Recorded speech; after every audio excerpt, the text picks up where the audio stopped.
I didn't look half as good as I think I am in that fight. I don't even really know that well how to handle it. I take a note of all the things that I did before the fight. What should I done differently? And I try to not repeat the same mistake. In the future, we could have to run that one back.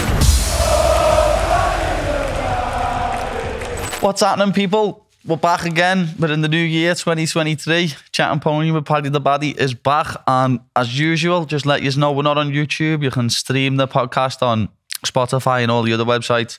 And also, if you haven't got any merch yet, get over to the Apex website. It's all on there. But today, I'm joined by an absolute legend of the sport, one of the greatest of all time. So, as I always do, George, please introduce yourself.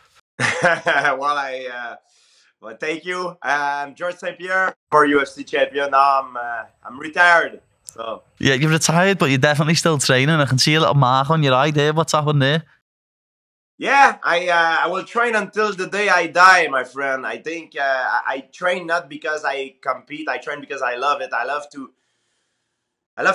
be fit. I love the confidence that martial art gives me.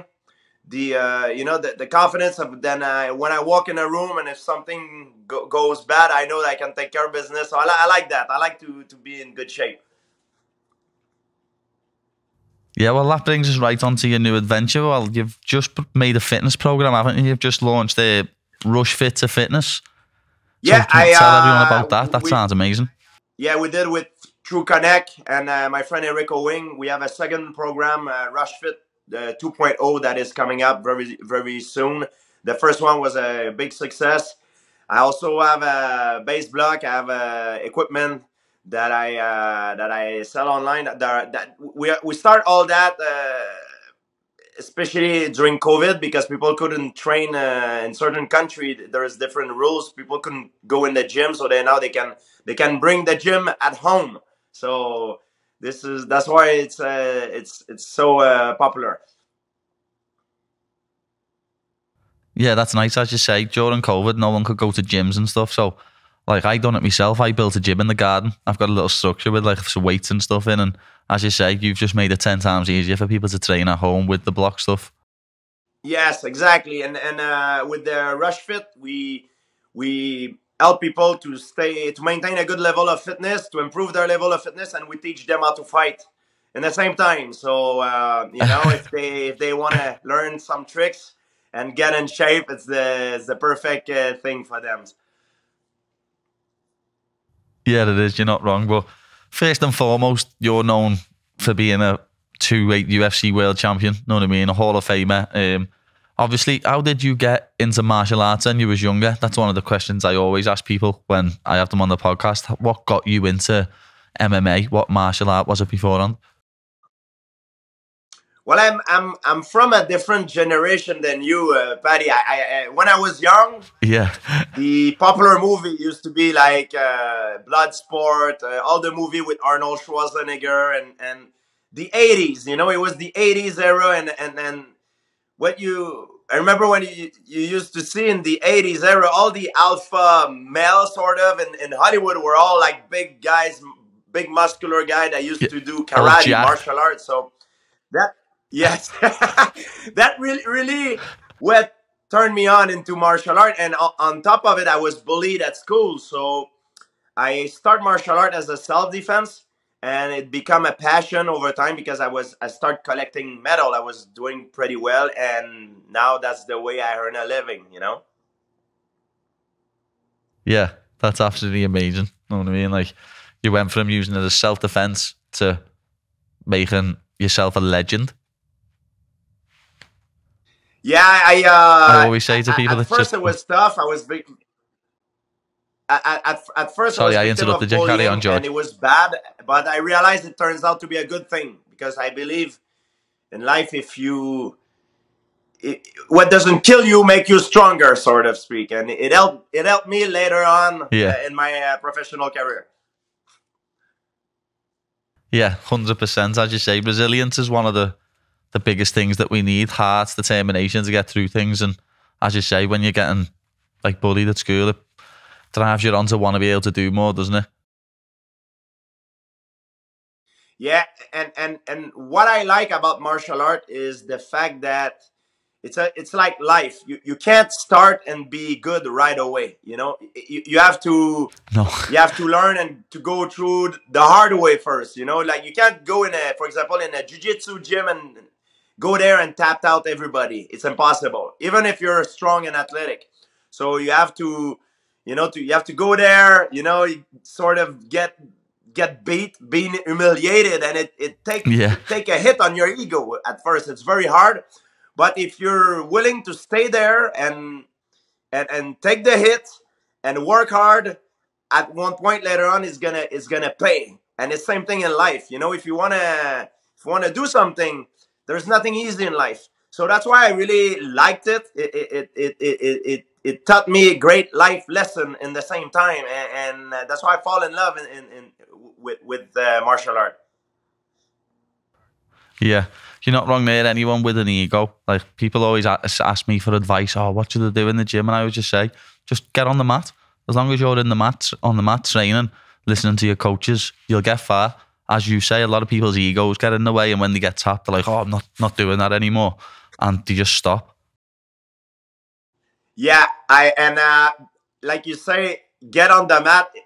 Get to the gym is probably the hardest part. You know, to get out of your comfort zone and get there. You know, once you're there, you just follow the instruction and go with the flow. But to get there, sometimes that's the hardest part. You know, once you get there, you're a little bit on autopilot, so to speak. You know, so you do what you've been told to do. But once you get there, now you realize, oh, am I gonna get beat up today? Is it gonna be hard? Oh, I feel so good. I mean, I'm at home, you know, in my warm home. You know, now I'm gonna have to, ride to the gym, and like it's hard. That's the hardest part. But get there. That's what I tell people. The same thing. Get there, and the rest will happen automatically. That's the same for me, to be honest. Like, getting out of the bed is the hardest part of the day. I love just staying in bed with the quilt over me, especially when it's cold in the UK. But that's the struggle. You've got to get yourself out of bed, motivate yourself to get out of bed and get yourself in the gym. And then, as you say, you're on autopilot then. You just go through the motions as you're doing it. But getting out of bed is definitely the hardest part, George. I'm with you on that 100%. And Paddy, if I can give you an advice, it's hard now because now you become more and more popular, more successful, and it's gonna get harder for you, my friend. So people say it's hard to get to become champion, but it's harder to stay champion because that feeling of warmth, that feeling of comfort, will increase. But you need to be able to mentally to cut that out. You know, to stay hungry, and your hunger needs to overcome that feeling of comfort every single day that you don't feel like doing it, but you're gonna be like, man, I'm gonna do it because otherwise I can fall from my pedestal and lose everything. You know, so you have to keep that in mind, man. I have high hopes for you. Yeah. Thank you very much. I really appreciate that. To be honest, George, I wanted to ask you a bit of advice for myself, to be honest, because obviously my last performance wasn't the greatest. Know what I mean? This is the first podcast I've done since. My last performance wasn't the best. I didn't look half as good as I think I am in that fight. And a lot of people think I lost. Know what I mean? Like, I'm seeing things online constantly. Oh, he lost. It was a robbery, this and that.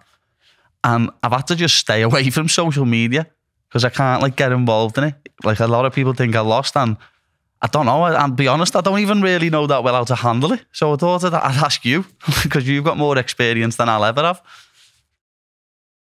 Yeah, everybody, all the great fighter had fights that some people would say they've lost. When I fought Hendricks, some people thought Hendricks beat me. Everybody, John Jones, Reyes, even Khabib against what his name? Gleison Tibau. Every single guy, everybody, even the best fighter, like everybody had fight that they were not so proud of. Everybody, it happens to everybody, and it's every days are different, you know, Paddy. Like some days, you know, you wake up and things just doesn't go your way, you know, and people forget sometimes that fighting is the same thing. You know, it's not always the best fighter that wins the fight. It's the fighter that fight the best the night of the fight. And maybe that night, like, it was just not your night.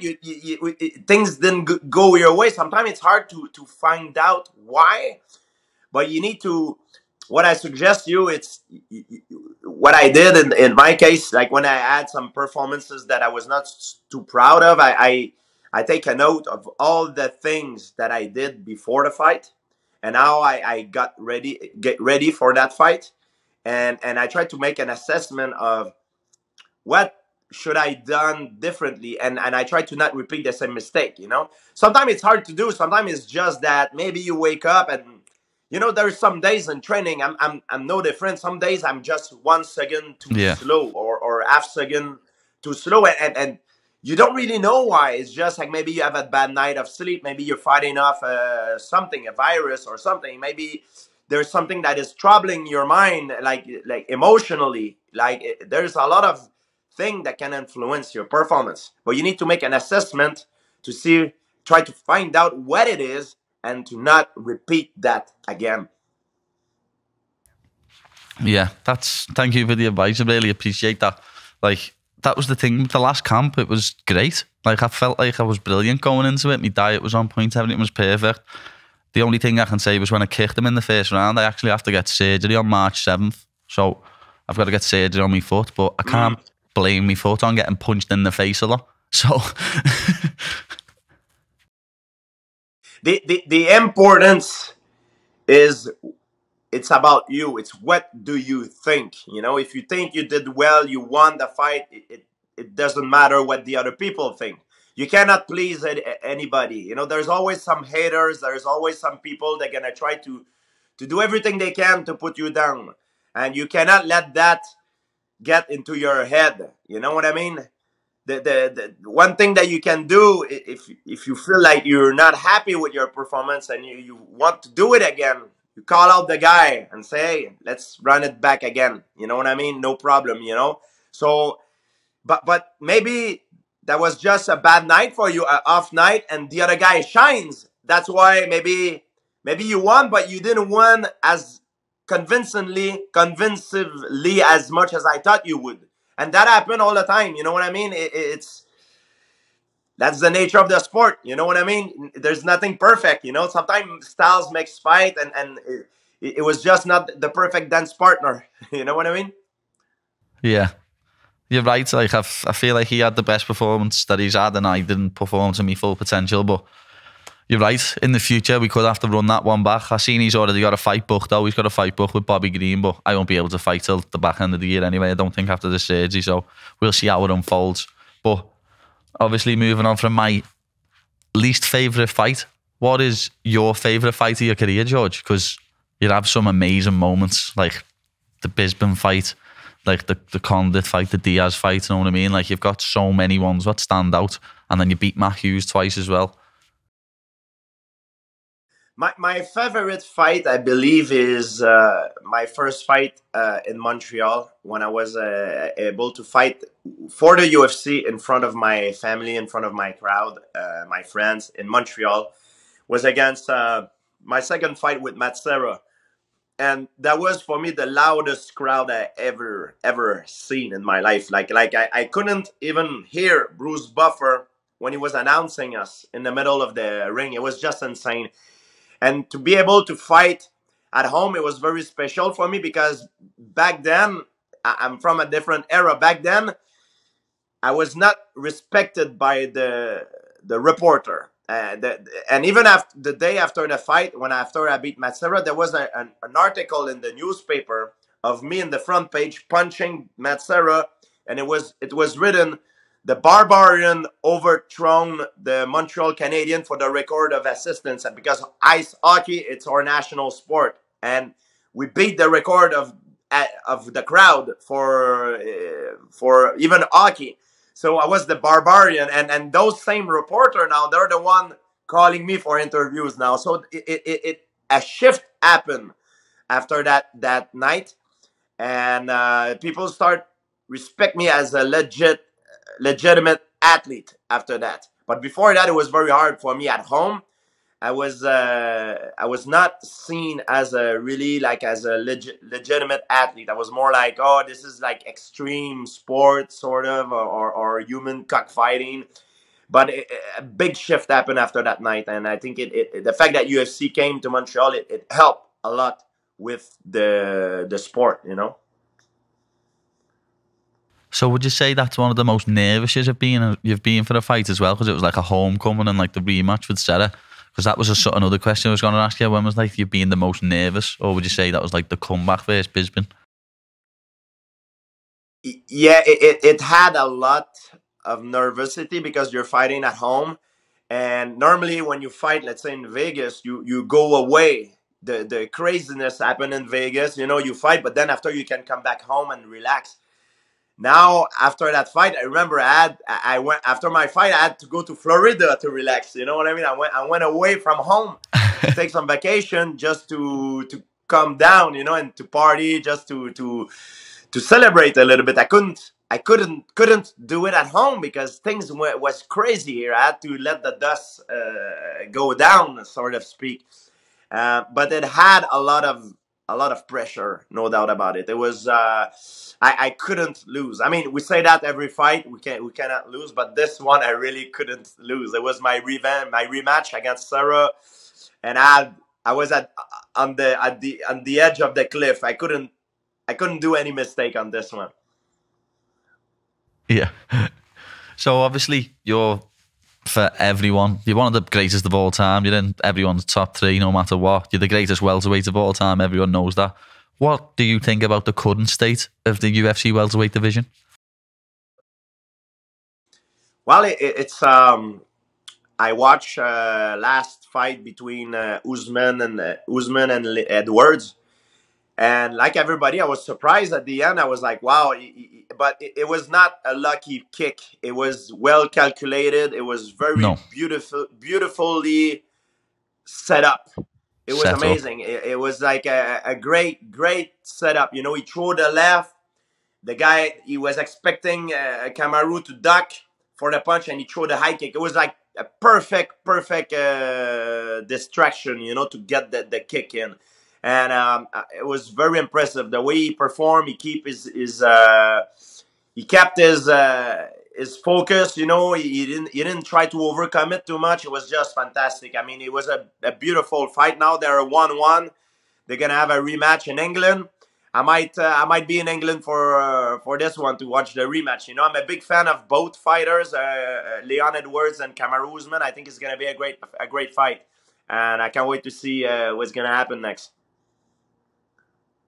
Yeah, that's going to be a big night of fights in London. That I can't wait for that myself. I'll be getting surgery about a week and a half before, so hopefully I'll be there with a boot on my foot. Hopefully I'll be able to see it. I'm obviously rooting for Leon, know what I mean, fellow countryman. I hope he gets that knockout once again and shocks the world. But I always put on my YouTube like questions, and one that I'm going to have to ask you before I even get to ask Paddy, the amount of people what wanted me to ask you about khamzat, like the amount of questions that was, how would GSP deal with khamzat? What does GSP think of khamzat? Know what I mean? And like I saw that many of them, I just thought I'd ask you straight away. Well, it's easy to say when you're sitting down and you're talking. It's harder when you fight, you know. How would I do with khamzat? I'm gonna have to make a big assessment, but normally that's what I do before I fight someone. I watch all the tape, and it's not something that I've done. I've seen khamzat fight. He's very good. He's got a great pressure style, very aggressive. His toughest fight was with Gilbert Burns, you know, and Gilbert Burns hurt him a few times. If let's say I would have to get ready to fight in a hypothetical world against khamzat, I'm gonna have to look at all those videos of what he does well, what he doesn't do so well, what is, I believe, his weaknesses. But I believe he's very good. He's very tall. Because he's very tall and he fight tall, and he's a wrestler, which is not really common. Normally wrestlers fight more short. Sometimes when you fight tall and you're taller than your opponent in a striking department, because you're looking down, you're gonna have harder time to see the punch that are coming, like a looping punch, like an overhand and things like this. And when he fought Gilbert Burns, those are the punch that hurt him, because he was much taller. if you're shorter and you look up, sometimes you will see the punch that are coming from up to down, but you're not gonna see so well the punch that are coming from down to up. A little bit like Kamaru Usman when he got cut by Leon Edwards. He's more, he's more squat. He squat more on his stance. So he was looking at Leon, looking up at Leon. So because he's looking up, he didn't see the kick coming too well, So that was a great setup by Leon Edwards to try to get him with a kick. So you need to take these things in consideration and do a lot of assessment, and you watch a lot of videotape and see what you can do to try to beat your opponent, Yeah. Well, that's why you're one of the greatest of all time, George. Just there straight away, just saying, oh, I'd watch the tape, I'd do this, I'd do that. I'd probably just say, oh, I'd just smash his head in. But I never been the I never when I was fighting in my era, I never been the strongest, the biggest, the fastest. I was very strong, very fast, but I don't believe that's why I was champion. I was athletic, but I was not the most athletic. I was gifted, but I don't think I was the most gifted. There were guys that were more gifted than me. I believe why I was successful is my ability to analyze my opponent and to transform myself into his perfect nemesis and to beat him. That's why I believe I was successful, But everybody has different strength. You need to use them. Yeah. As you say there, when you was in the UFC, it's like it's a little bit different now. How would you say like the UFC's changed since you've obviously retired and you've left the organisation? Like the sports evolved. Well, it's a lot of things that's changed. Yeah, a lot of things has changed, Paddy. When I was fighting, it was the Fertitta brother. It was more like a family company. It was tough. It was during negotiation, it was tough.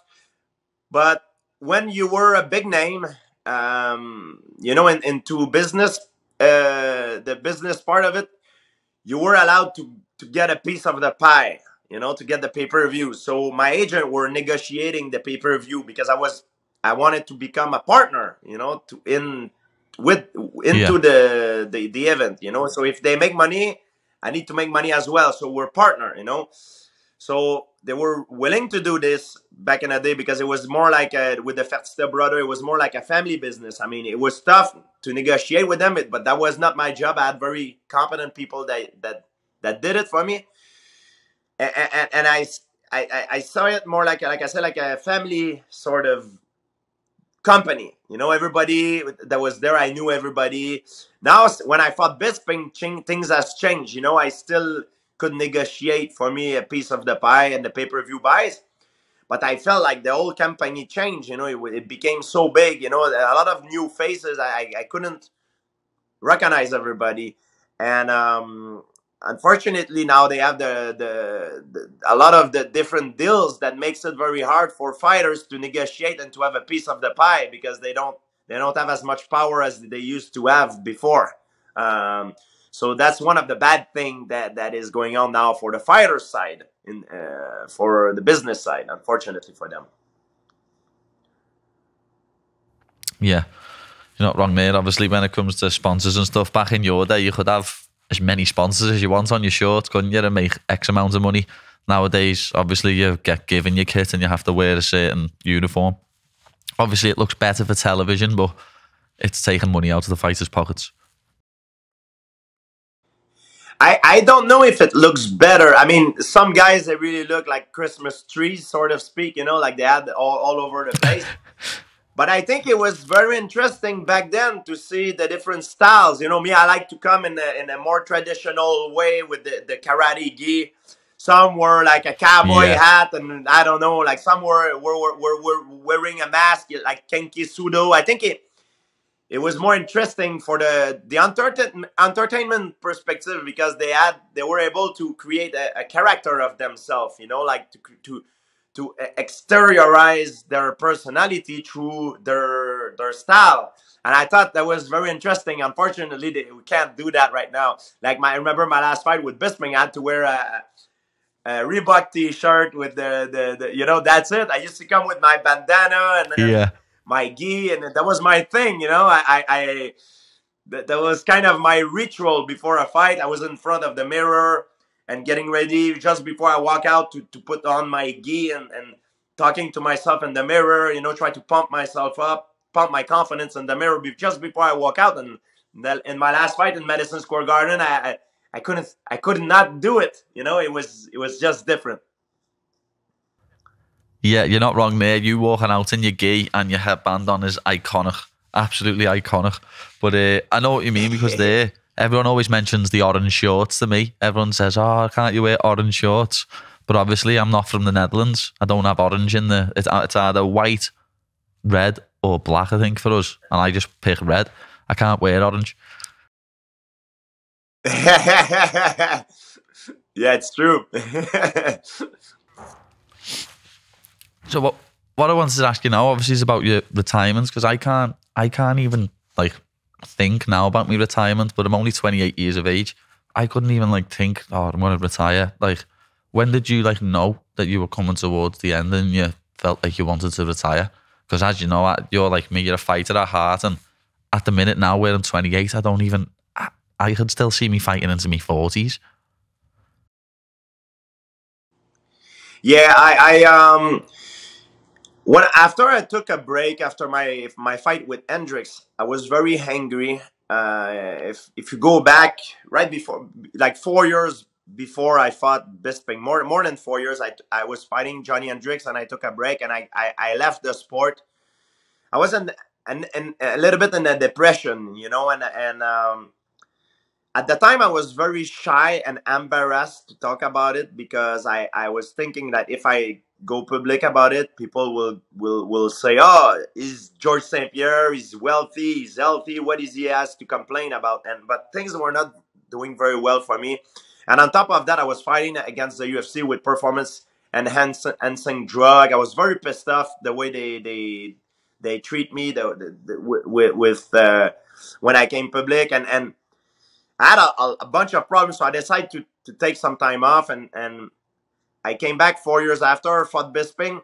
But when I came back 4 years after, I wanted to do something different. I wanted to address some critics that I never addressed before in my career. And people were saying, oh, you never fight in a weight class heavier than yours. You clean up your division, but you never fight in a weight class heavier.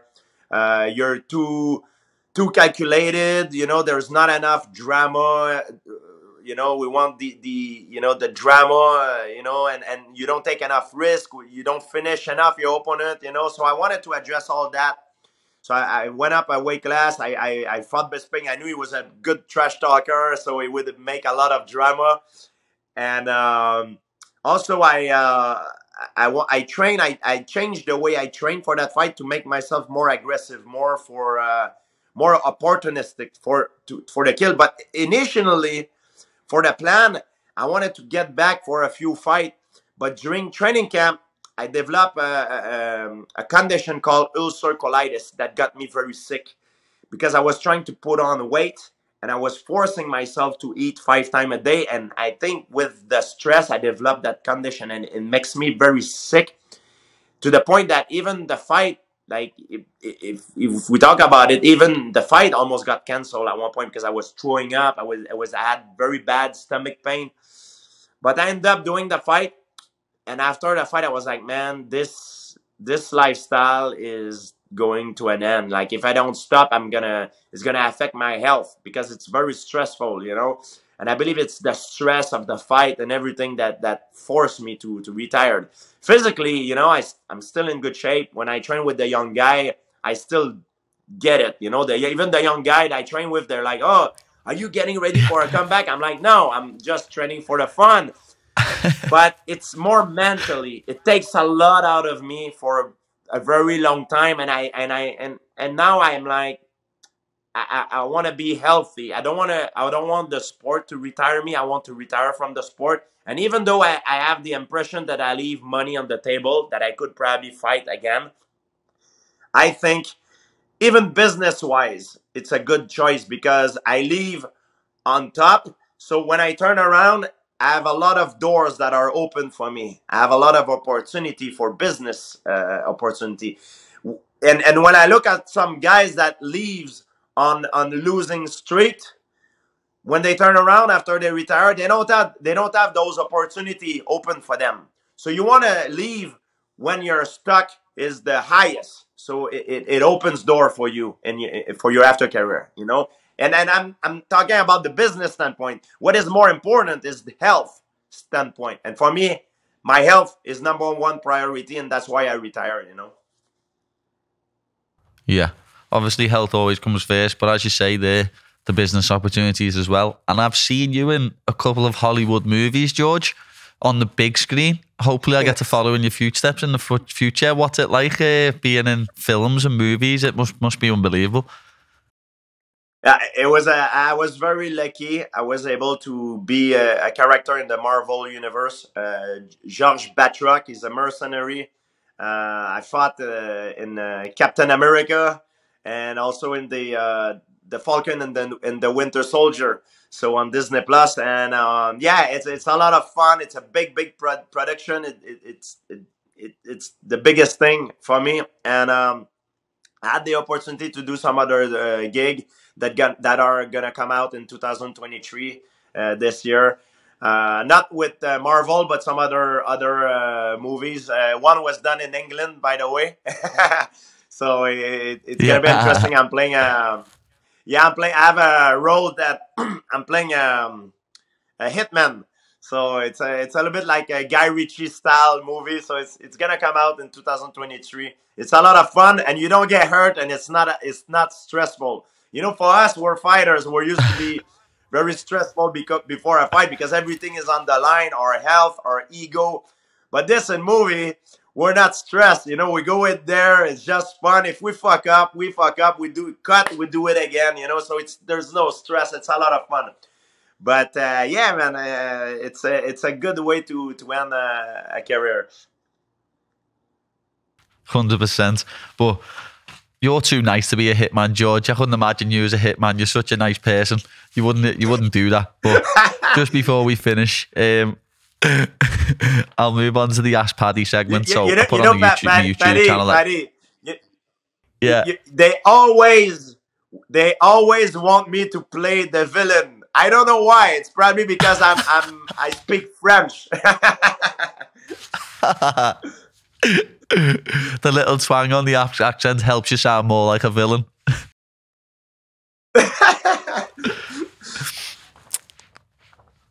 They love that one on James Bond. They always give the villain an accent. But yeah, I have the Ask Paddy segment, and a few people have given me some questions for you, so I'll just ask a few of these before you need to go, because I know you're a busy man, George.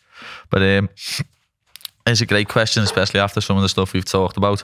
Can you talk about how you dealt with pre-competitive anxiety? As a legend of the sport, yet so human, I think it'd be great to hear about how you prepared yourself mentally and came down after your fights. From CJ Etrain. I think that's a brilliant question.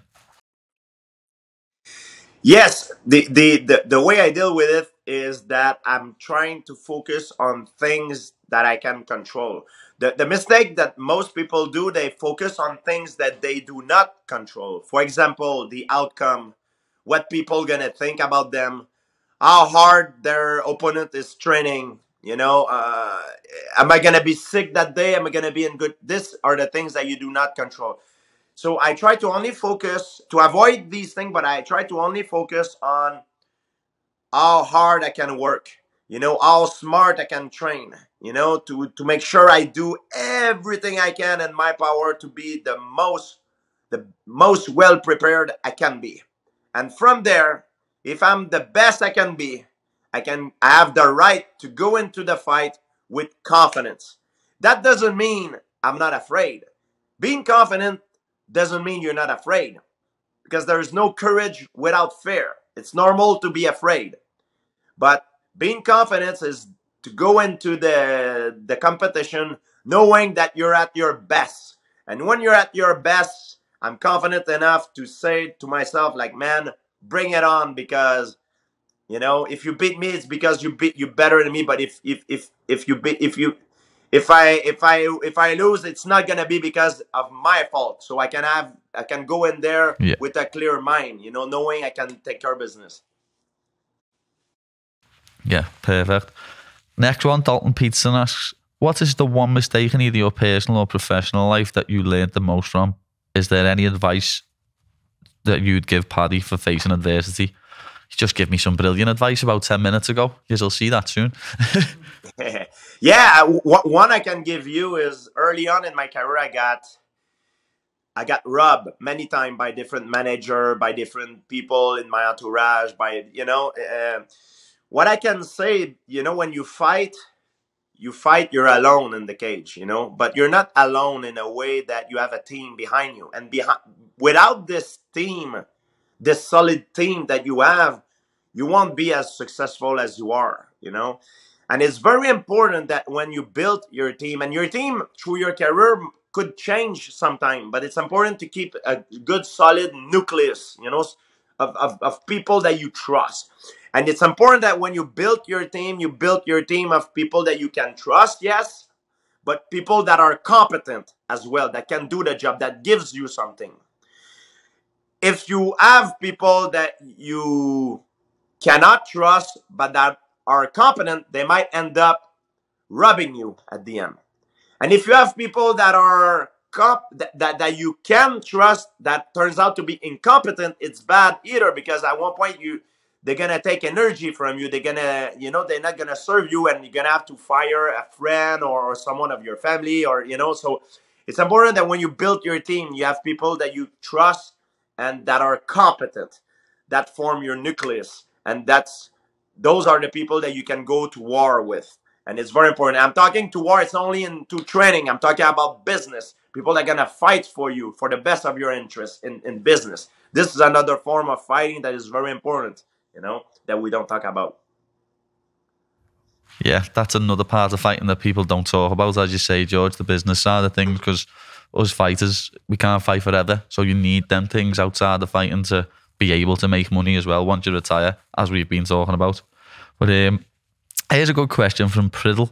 What's one thing George wishes everyone knew about him but doesn't know about him? One thing that people don't know about me.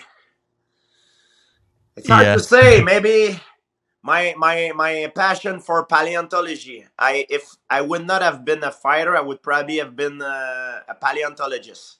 I would probably be in the Badland, scraping the ground. And actually, no, I wouldn't, because when I had some time off after my fight with Hendricks, I had 4 years off, and I took some time off to go in the Badland and to meet. To go on some site, to meet all around the world, to meet some geologists, paleontologists, and I found out that I don't have the patience to do that job. I like to acquire the knowledge, to get the knowledge, but I don't like to get there, to work on the field, to be for hours like this, and oh my God, there's a storm coming, okay, let's cover everything, and we come back tomorrow. I'm like, no, I can't do it. Well, that's just brought us perfectly on to the last question, which is my question. If you was a dinosaur, what dinosaur would you be, George? Well, I would probably be a dromaeosaurus. A dromaeosaur. I don't even know what that is. A dromaeosaur, it's, let me help you. It's a little bit like, you saw Jurassic Park, like the raptor? Yeah. The raptor. Yeah. There's different kinds of dromaeosaurs. You know, there are dinosaurs that are made a little bit like the raptors, you know, with a retractable claw that you use in a stabbing motion. Some of them could glide and land on their prey. They're very interesting animals. They were probably pound for pound, maybe the most well-equipped predatory animal of all time in land animal. Yeah, that's some animal, that. But just before we finish, George, as always, I'd like you to tell everyone where to find you. And in fact, I never asked you about your charity as well. Let everyone know about your charity also, George. You do amazing things. So just let everyone know about your charity, where to find you. tell them about the Rush to Fitness, all your businesses. Let all the people know who'll be listening. Yeah, well, they can find me with the True Connect app, TV.fit. We're working on the Rush Fit 2.0 with Eric Owing. It's coming up soon. And also they can find my equipment, base block, all the base block pro line with me. And before we finish, I want to say, Paddy, I'm a big fan of you. I really enjoy to watch you fight. I wish you the best of luck for your upcoming fight. And I know you're going to go far. Keep your head straight, your head in the game, and do the hard work, the hard lifting, and it's going to pay off, man. I have high hope for you, my friend. George, thank you very much. For a legend like yourself to say that they like watching me fight, it's absolutely amazing. I've got goosebumps here. Thank you very much. And I'm going to try and live up to the expectations. As you say, I've just got to keep getting in the gym and working hard, and that's what I'm going to do. I've got a lot of people to prove wrong after that last performance, and I'm going to do it. And simple as that. So once again, George, thank you very much for coming on. It's been an absolute pleasure to have one of the greatest of all time on my podcast. So thank you very much. And just know the score, people. Like, comment, subscribe. I'll see you next week.